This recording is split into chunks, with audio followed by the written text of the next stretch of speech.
नमो भगवते वासुदेवाय. नमस्कार.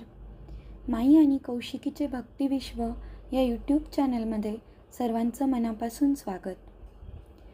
आजच्या व्हिडिओमध्ये आपण श्रवण करणार आहोत श्री अधिक मास महात्म्य कथासार अध्याय 11 वैधृती आणि व्यतिपात. तत्पूर्वी चॅनलवर जर नवीन असाल तर चॅनलला सबस्क्राईब करा.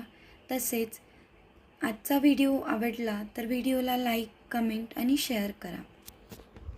अध्याय 11 वैधृती आणि व्यतिपात. लक्ष्मी म्हणाली, जगन्नायका, या अधिक मासात 5 पर्वे फारच पुण्यकारक आहेत असे म्हणतात, तर ती कोणती, त्यांचे महत्त्व काय आणि त्या पर्वकाळात कोणकोणती पुण्यकर्मे करावीत ते मला सांगा.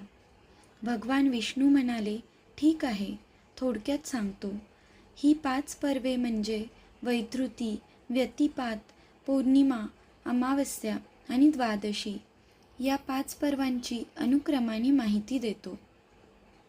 प्रथम, वैधृती हा पर्वकाळ फारच पुण्यकारक असतो. तसे पाहिले तर प्रत्येक महिन्यात वैधृतीचा योग असतोच, पण अधिक मासातील वैधृती योग साधून जर त्या पर्वकाळात स्नानदानादी पुण्यकर्मे केली तर ती विशेष फलदायी होतात. पूर्वी सूर्यवंशातील मांधाता नावाच्या राजाने खूप यज्ञयाग केले. त्या पुण्याईमुळे इंद्राचे इंद्रपद जाऊन त्या राजाला इंद्रपद मिळाले. मग देवेंद्र असाच भटकत असता नारद मुनींनी इंद्राला वैधृती पर्वात अधिक मासात स्नानदानादी पुण्यकर्मे करण्यास सांगितली. त्याप्रमाणे इंद्राने वैधृती पर्व साधून व्रते केली. त्या पुण्याईमुळे पुन्हा इंद्राला त्याचे इंद्रपद मिळाले. लक्ष्मी, माझा थोर भक्त प्रल्हाद हा दैत्यकुळात जन्मला, पण त्याने माझी नामस्मरण भक्ती केली. त्यातही अधिक मासातील वैधृती पर्वकाळात सतत नामस्मरण केले, त्यामुळे त्याला राजपद मिळाले. या वैधृती पर्वात तिळाचे 16 लाडू, केळी, फळे, खारका, सुपाऱ्या 16 संख्येत यथाशक्ती ब्राह्मणाला दान द्याव्यात. दुधाची खीर, तुपाचा दिवा आणि एखादे वस्त्र, पात्रही द्यावे. या दानामुळे देव आणि पितर संतुष्ट होतात. पंचपर्वात वैधृतीला पहिला मान दिलेला आहे. स्वतः महादेव, ब्रह्मदेव यांनीही या पर्वात पुण्यकर्मे केली. जाणते लोक पंचांगात पाहून वैधृतीचा काळ बरोबर साधतात. आता दुसरे पर्व व्यतिपात याची माहिती सांगतो. वैधृतीप्रमाणेच व्यतिपात हा योगसुद्धा प्रत्येक महिन्यात असतोच. ज्यावेळी चंद्र सूर्याचा समान योग प्राप्त होतो त्यावेळी व्यतिपाताचा पर्वकाळ असतो. प्रत्येक महिन्यातील व्यतिपात योगात स्नानदानादी पुण्यकर्मे लोक करतातच, परंतु अधिक मासातील व्यतिपात पर्व साधून जर ती पुण्यकर्मे केली तर त्यांचे विशेष महत्त्व आहे.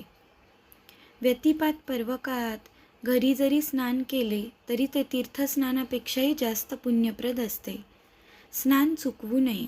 प्रातःकाळी लवकर उठून स्नान करावे. देवपूजा नित्यनेमाने करावी. या पर्वकाळात स्त्री पुरुषांनी ब्राह्मणाला शक्य ते धान्य दान द्यावे. ते दान विशेष पुण्यकारक आणि श्रेष्ठ ठरते. दान करण्यात निष्ठा किंवा श्रद्धा असावी लागते. गर्व किंवा अहंकाराने केलेले दान निष्फळ ठरते.